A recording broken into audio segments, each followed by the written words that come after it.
So next up, we got Robert Scoble, the Scobleizer. Give him a big hand, a round of applause. So Robert, if you don't know Robert, he's just that guy in technology.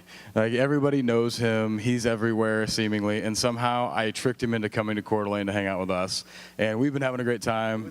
It was a rough twisting of the arm. Yeah, real brutal. I was like, look, lake, boats, robots, parties, maybe he'd come, and he did. So we're lucky to have him here, and I'll turn it over to him to talk about the future. Yeah, I'll take that. Thank you. So I have a unique job in corporate world. Rackspace asked me to study the future and go around and meet guys like this who are building new companies. This is the founder of Meta. Meta is an augmented reality a gadget that you wear on your face that lets you look through the virtual world to the real world. And I'm just going to fire hose you with a bunch of stuff that I'm seeing, and that'll set the context for the rest of the day, I think, and that's why we head up here. I am so bullish about VR. How many people have had their hands on an Oculus Rift or a Valve Vive or something like that? Just a few of you. In the next 6 months, a lot more of you will. I just went to 20th Century Fox's labs where they're playing with movies of the future with Oculus and with Valve, and it's stunning. Absolutely stunning. Just went to Oculus Rift. They put me in a room. Another guy had it on, and there was a table in front of us, and they put things like toys on the table, and I could pick up the toy and look at it and throw it. And another time they pulled out some guns and shot targets on the wall and shot each other. They put some fireworks out with a little lighter, and I lit the fireworks and was shooting bottle rockets off. Stunning stuff is coming. So I'm so bullish. This is going to be a fun world to watch. But it's going to be driven a lot by artificial intelligence that you're going to hear about later today. And we'll talk about why. This is my friend who built the iPhone, showing off some of the headsets. Some of the cameras that are coming out. I have a new 360-degree camera that's actually 6 GoPros in a little ball from Freedom 360.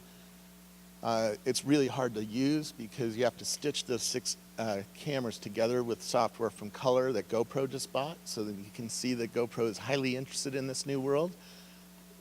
Next year, GoPro is supposed to be bringing out 2 new cameras that are going to let you film 360 degrees, so I could hold a camera out here and film what this room is like. Sphericam just went through their Kickstarter. They have 6 lenses. They're doing the stitching in the camera. A lot of camera innovation is happening, and it's cooking. Here's another startup that's building a camera with 18 lenses, and GoPro is building a similar camera, and there's other companies that are competing with Jaunt. We're seeing new kinds of startups already appearing on our phone that do augmented reality. This is BlipR. How many people use BlipR here? Have you ever seen this? You pointed at a box of Lucky Charms or something, and it augments off.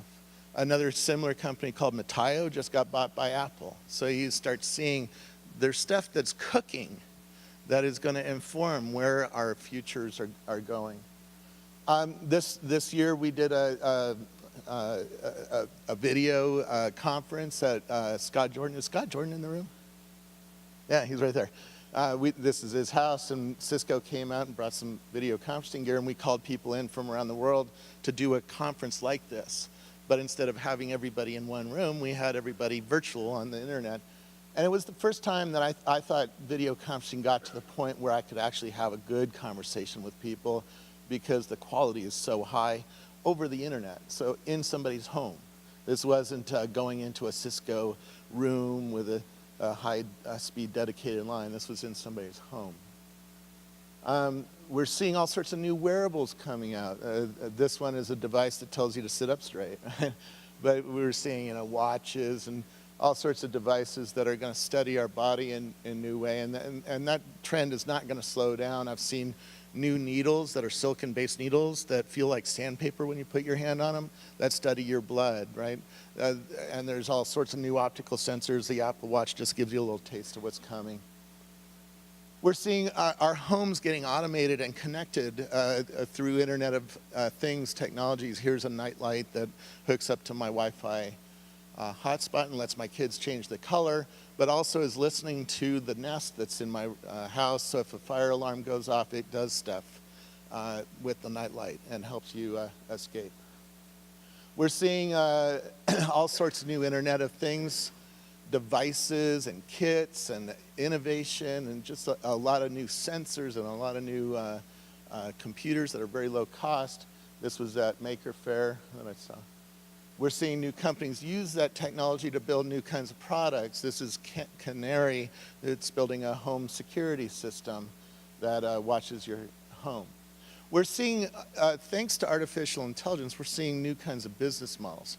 So this guy is Daniel. He started this company called Tapingo, which you haven't heard of probably because it's only for college kids.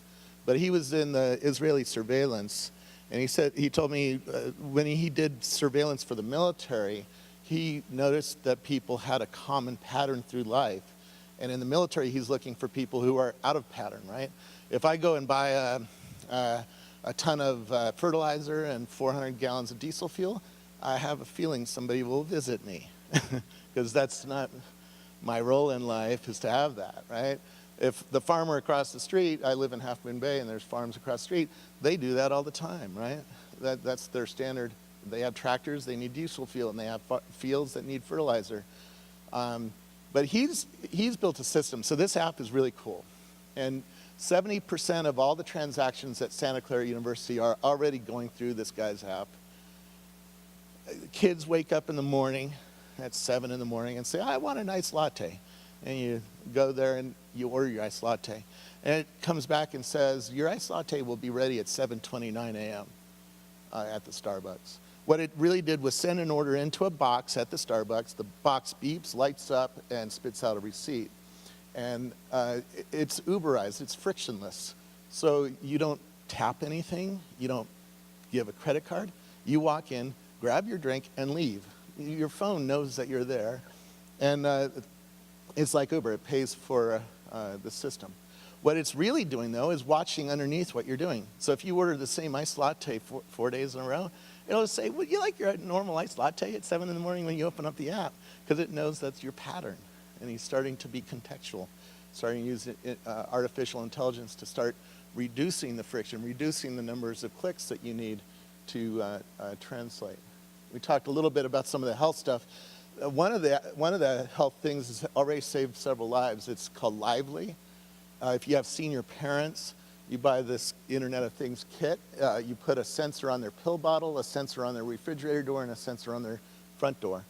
And it just warns you if they don't get out of bed, because if they don't get out of bed, they don't touch the refrigerator, they don't touch the pill bottle, they don't take their normal walk outside. And then you'll get a notification, and you call up your dad or your mom and say, hey, Mom, you haven't been out of bed today. What's going on? And that's already saved 2 lives, right? We're going to soon be wearing things that are going to save our lives. And that's when we have these ethical debates later on today and privacy debates, there's going to be deep utility to these things that are going to get you over the freaky line. And these things are freaky. Amazon Echo is a device. How many people have one of these things in their home so far? You have one? Do you like it? Anybody else? You have it? Do you like it? Love it. I hear this from everybody who has one. It listens to you in your kitchen or in your bedroom or wherever you put this thing. It's listening to you, right? You say, what? Alexa? What do you tell it? What else? What?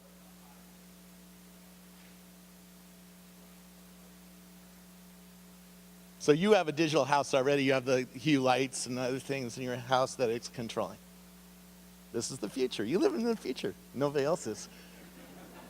But the future's freaky. Every time I give my talk, I ask at the end, who's freaked out? And a third of the hands go up. This is freaky. What do you mean it's listening to me? What do you mean my Apple Watch knows when I'm having sex? It's true. It has an accelerometer and a heart rate monitor and a clock on it. Come on.